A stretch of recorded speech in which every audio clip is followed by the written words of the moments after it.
जी हाँ, mission impossible. जैसा कि आप लोगों को नाम से ही पता चल गया होगा कि आज के इस वीडियो में हम लोग किस प्रोजेक्ट को लेकर के बात करने वाले हैं। अगर नहीं पता तो इस वीडियो में आप लोगों को पता चल जाएगा। आज के इस वीडियो में दोस्तों हम लोग बात करने वाले हैं बिलासपुर मनाली लेह रेलवे लिंक को लेकर के, और थंबनेल में आप लोगों ने कैप्शन बिल्कुल सही पढ़ा है, मिशन इम्पॉसिबल। जी हाँ दोस्तों, इंडियन रेलवेज के लिए ये अब तक का सबसे ज्यादा चैलेंजिंग प्रोजेक्ट रहने वाला है, और कैसे रहने वाला है इस वीडियो में हम लोग बात करने वाले हैं। चैनल पर अगर आप लोग नए हैं तो चैनल को भी सब्सक्राइब जरूर कर लीजिएगा। स्टार्ट करते हैं आज के इस वीडियो को। बिलासपुर मनाली लेह रेलवे लिंक, इस प्रोजेक्ट की शुरुआत होती है दोस्तों हिमाचल प्रदेश के बिलासपुर से, और खत्म होता है ये प्रोजेक्ट लेह लद्दाख में। इस प्रोजेक्ट की जो टोटल लेंथ है दोस्तों वो है 498 किलोमीटर की। प्रोजेक्ट पे दोस्तों इंडियन रेलवेज को कंस्ट्रक्ट करने हैं टोटल 40 स्टेशन, और इस प्रोजेक्ट का जो मेजोरिटी ऑफ हिस्सा है वो सिर्फ और सिर्फ टनल और ब्रिज के ऊपर से ही होकर के गुजरने वाला है। लगभग टनल्स की अगर हम लोग बात करें तो लगभग 62 टनल्स हैं, और 270 किलोमीटर का जो हिस्सा है वो टनल्स के अंदर से होकर के गुजर रहा है। वहीं ब्रिज की अगर हम लोग बात करें तो 114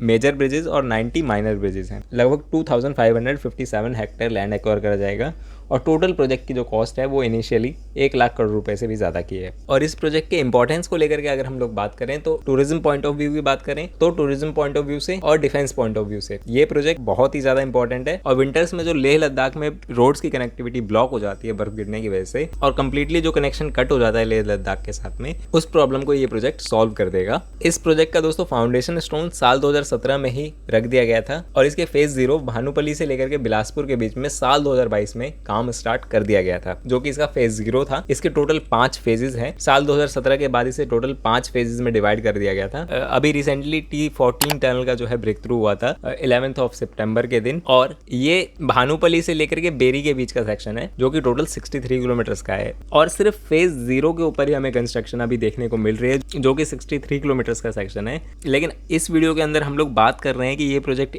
इम्पॉसिबल कैसे हो सकता है हमारी भारतीय रेलवे के लिए, जबकि हमारी भारतीय रेलवे इतने बड़े बड़े प्रोजेक्ट्स को अंजाम दे रही है। तो ये प्रोजेक्ट इंडियन रेलवेज के लिए कैसे इम्पॉसिबल हो सकता है, इसके ऊपर बात करने वाले हैं दोस्तों। अगर मान लेते हैं कि इंडियन रेलवेज बिलासपुर से आगे सुंदरनगर, मंडी, कुल्लू होते हुए मनाली तक भी अपने रूट को कंस्ट्रक्ट कर ले, लेकिन मनाली के बाद से ही सभी चैलेंजेस स्टार्ट होते हैं। अगर मान लेते हैं कि मंडी तक भी कंस्ट्रक्शन हो जाता है, तो इसके बाद ये जो अगला बचा हुआ सेक्शन है, ये जो बाकी बचा हुआ सेक्शन है, ये एक क्वेश्चन मार्क क्रिएट कर देता है इस वजह से, क्योंकि ऑलमोस्ट 18,000 फीट की ऊंचाई हो जाती है। 17,590 हम लोग सुन रहे हैं, लेकिन ऑलमोस्ट 18,000 फीट भी बोलेंगे तो गलत नहीं होगा।